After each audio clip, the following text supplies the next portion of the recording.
Okay, guys, hope you're already about to get back into the serious stuff. First knockout round of the Champions League. I know some of you guys are quite upset that I haven't sold you. I can't sell you. We're in the middle of a Champions League campaign, and with the registration window here in Iceland, I can't replace you. So that's why I haven't sold you. I'm sure you'll be fine in a couple of months' time. So just get over it. And if we have any complacency, any issues here, I don't want even just a little bit of that, because we're going to get punished. Lille are a decent team, okay? We should be winning, but I want to make sure that we come back here to Iceland with some sort of equity. Otherwise, it could be in for an upset, okay? I want to win this really badly, guys. No upsets, please. Looking for trouble and fights, but you found me.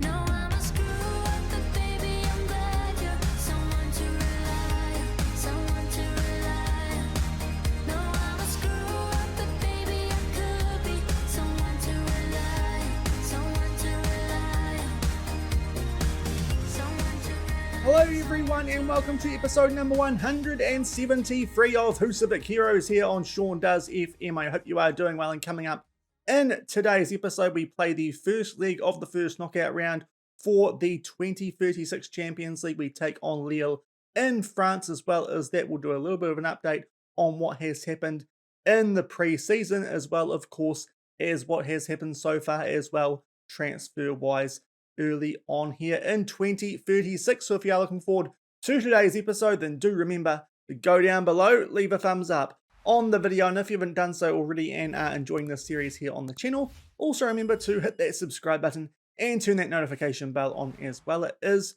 greatly appreciated. But today we are taking on Lille, as I said, in the first leg of the first knockout round for the Champions League, the second leg taking place in a few weeks' time. So we'll cover that one off in tomorrow's episode, as well as do some incoming transfers to balance out the players who have left us since the end of last week. If you missed that episode, I'll leave a link to it in the top right corner. And first things first, we are going to cover off what has happened so far in terms of players who have left the club. And thankfully, this isn't actually going to take too long. A lot of activity there in terms of outs, and absolutely no ins so far, of course, because the Icelandic transfer window opens up in only a few days' time. But lots of players who have left us, a lot of them going out on loan to some decent fellow European clubs. That's quite encouraging. Hopefully those players can develop nicely. But we have sold a few players as well, albeit not for much. Daniel Saliba, a player who we signed off the next gen list a few seasons ago, I believe it was, or it might have been a player who we took a punt on when he was available on a free transfer. He's gone to Hammarby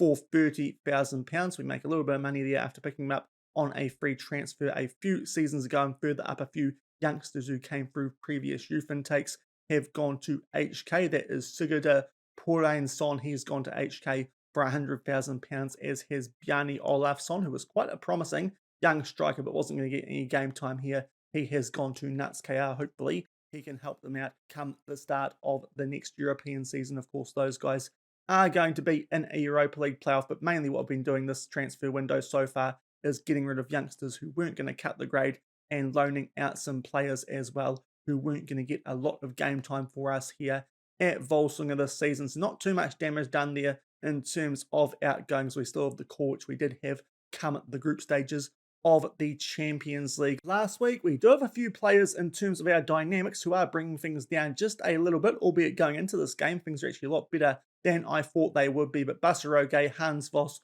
Ongya Mizkic, as well as Richard Waswa, all players who are publicly asking to leave the club. Hopefully that disappears over the next few episodes throughout this week, like it usually does with where the transfer window does fall in Iceland.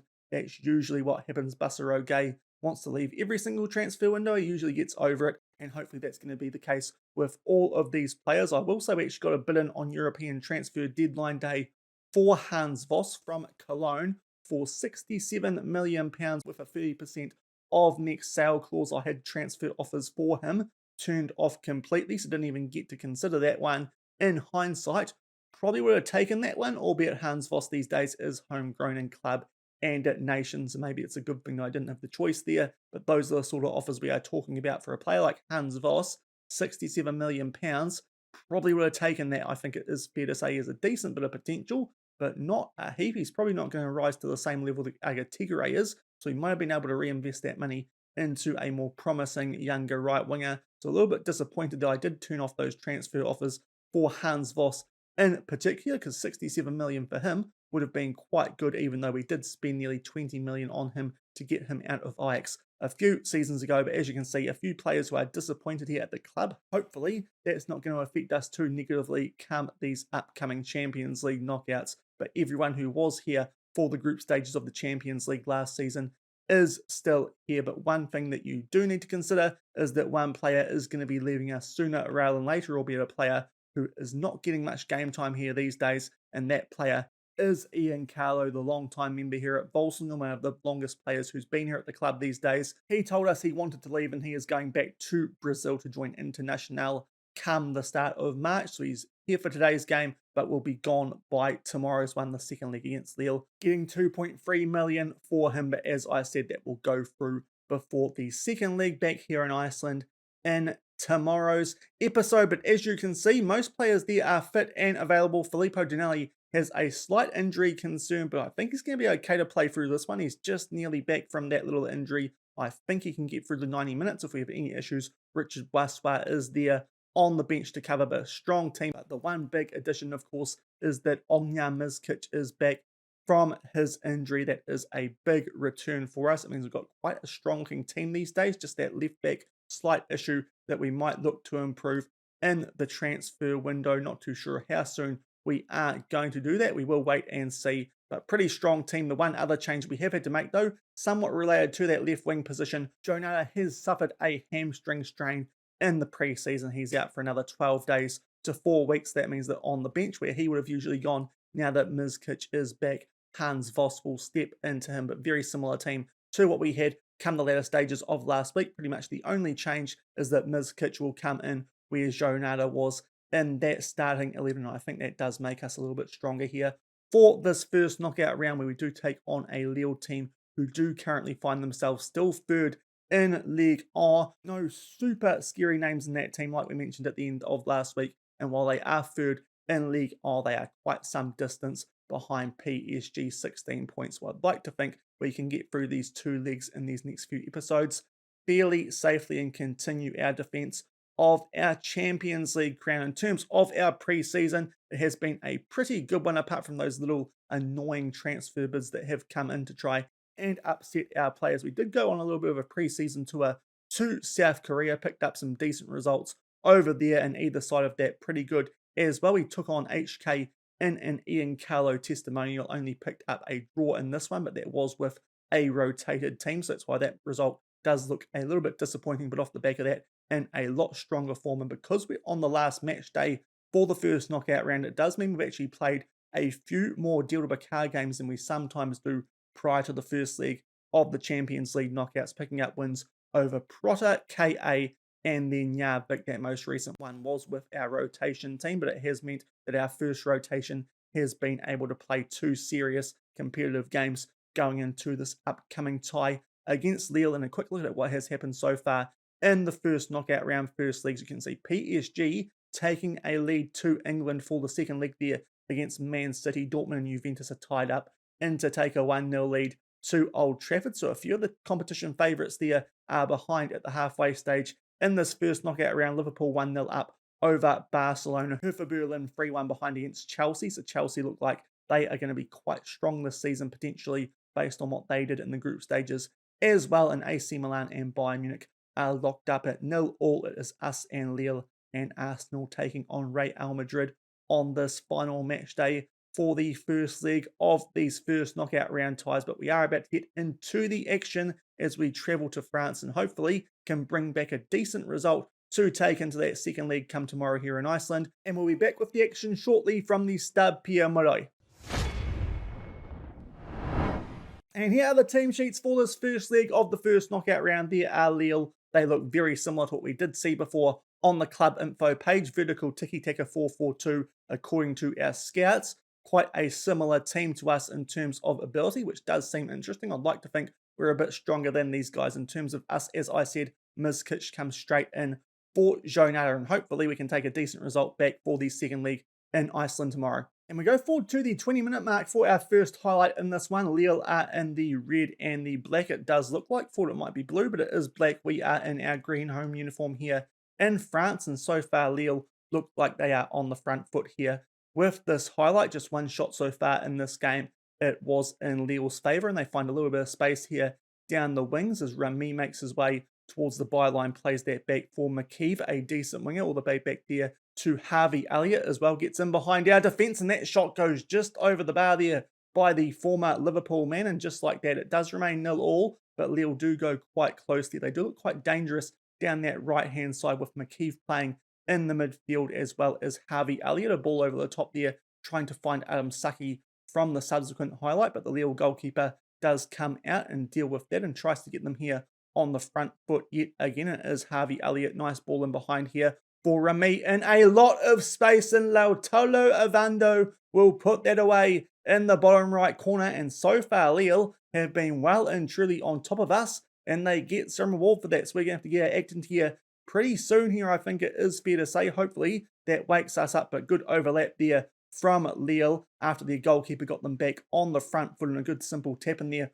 for Avando, and just like that, we are 1-0 down about halfway through the first half. And 5 minutes shy of half time, we have our next highlight in this one. We have done absolutely nothing notable so far in this game. It is still Lille well and truly on top of us. I think we're going to need to give the boys a bit of a serve at half time, and hopefully we can go into the sheds only being 1 goal down, or hopefully this highlight does turn in our favour as Arsenal take a 1-0 lead there against Real Madrid. And thankfully Filippo Donelli here gets us back on the front foot. Ball over there for Saki, but yet again the Lille goalkeeper comes out and actually deals with that quite well. He looks like he might be a decent goalkeeper, seems to be sweeping quite nicely, and this time down the other end, Carl Wallen will do the same thing, and hopefully we can get a chance here right before halftime. And here's the chance for Adam Saki. Tries to take that around the goalkeeper, but unfortunately that shot is straight into the path of Ramazan. So there's our first dangerous play so far in this game. It's taken until late in the first half, but unfortunately not the greatest shot there from Saki. We don't do really anything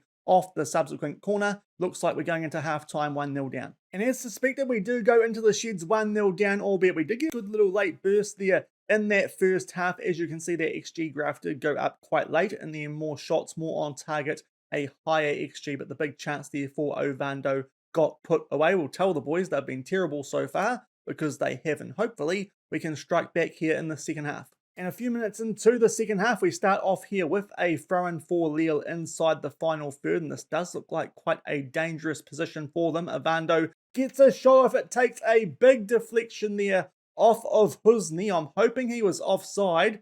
I suspect someone might have been playing him on there, and all of a sudden, if we go 2-0 down here, that makes things very, very interesting, and indeed the goal has been awarded in Lille strike early here in the second half, and just like that, that is 2-0. It's a very unfortunate goal, but Husni there just gets a deflection off his back. It looks like, unfortunately, Herrera is playing him onside, and just like that, this is all of a sudden very, very dicey. 2-0 down with 40 minutes left in the first leg. And we are up to the hour mark. We are still 2-0 down, not creating a lot here. We're going to make our first substitution, not a natural substitution. Ideally, this would be Jonata coming on, but Mizkic is struggling on a 6.1. Hans Voss will come on for him. I'd usually like to use him on the right-hand side, but that is the only option we've got with that injury to Jonata, and we are still 2-0 down with a half hour left. And going forward another 6 minutes off the back of that first substitution, we're going to make our last two here. Both Luis Herrera and Lassana Doumbia are struggling, so it will be Bokek and Bruno Costa coming on for those two. We might also stop focusing down the middle, try and widen our attack, and see if that helps as we try and get at least a goal back here with about 20 minutes left. And just shy of 15 minutes left in this game, we do have a free kick. Hopefully we can strike back here and at least only be 1 goal down when we do go back to Iceland tomorrow, because 2 goals might be a little bit tough. And we do have the ball here on the edge of the box. Hans Voss with a shot, but that's a decent save there from the Lille goalkeeper, and Saki there with a shot very similar to where they scored their first goal there, Lille, but it is blocked by a defender, and we still can't get any super threatening shots off here. 2-0 down with only 10 minutes left. And we are late into this one. We have upped the tempo off the back of about 10 minutes ago, but so far not a lot happening. Only 2 minutes left in this one. There is a highlight, a throw in our favour, albeit we are playing out from deep inside our own half. Thankfully, we do keep possession from it, and Adam Saki takes his time. Nice ball here from Bayer. He's a long way out, but will take on the shot, puts that bottom right corner, and that could be a very important goal. We at least get something out of this game and take that deficit down from 2-0 to 2-1, and that gives us at least a chance, I think, of turning this around back in Iceland. That is certainly a much more nicer scoreline to be taking back into that home league. Really good finish there from Bayer from well outside the box. We finally beat the Lille goalkeeper, who has been having quite a good game, and in the end we do suffer a defeat 2-1. Based on the highlights we saw, that's not that surprising, but looking at the stats, does feel like that scoreline was a little bit harsh. Obviously, Lille's second goal early in the second half there was a little bit fluky, coming off the back of one of their players in Husavik, but we weren't really that great for most of the first half, and I think that has cost us here. And we go back to Iceland tomorrow for the second leg of this first knockout round, facing a deficit. We'll tell the boys again, we're not happy with how things have gone here in this first league. A bit of a wake-up call needed. Maybe those dynamics were affecting things a little bit more than we were hoping they were, with all those players who have been wanting to leave the club. But not a good performance. We have to turn things around tomorrow in the second league, as Lille will be taking a 2-1 lead back to Iceland off the back of that first league in France. And back in the inbox off the back of the first league of that first knockout round tie, we suffered defeat there. A really poor performance, especially in that first half. Quite rightly, I think. I slammed the team there according to the media, and we need to turn things around in tomorrow's episode. In the first knockout round, to be knocked out by Lille would be quite disappointing, as we do try and retain our Champions League title. But that will do it for today's episode. Not a heap of transfer activity that was notable anyway, and tomorrow we will be doing the incomings. There will at least be a few of those. I might be able to get across the line a starting left back for the new European season, who we might try and sign off of one of our Champions League contenders. That is the reason that I'm mentioning that, because we might bring that transfer forward from when I was looking at doing it, to try and weaken a team who we might actually end up taking on in the Champions League this season. So that does seem like good business, but as I said, might have a big incoming in tomorrow's episode, as well, of course, as the second leg of that first knockout round tie, where we do need to turn things around off the back of that 2-1 defeat in France. But if you did enjoy today's episode, then do remember to go down below, leave a thumbs up on the video, and if you haven't done so already and are enjoying this series here on the channel, also remember to hit that subscribe button and turn that notification bell on as well. But until tomorrow for the second leg of this first knockout round against Lille, as we are 2-1 down, and also hopefully a few incoming transfers as well. Thank you very much for watching. Keep on keeping on, and I'll see you then. Cheers.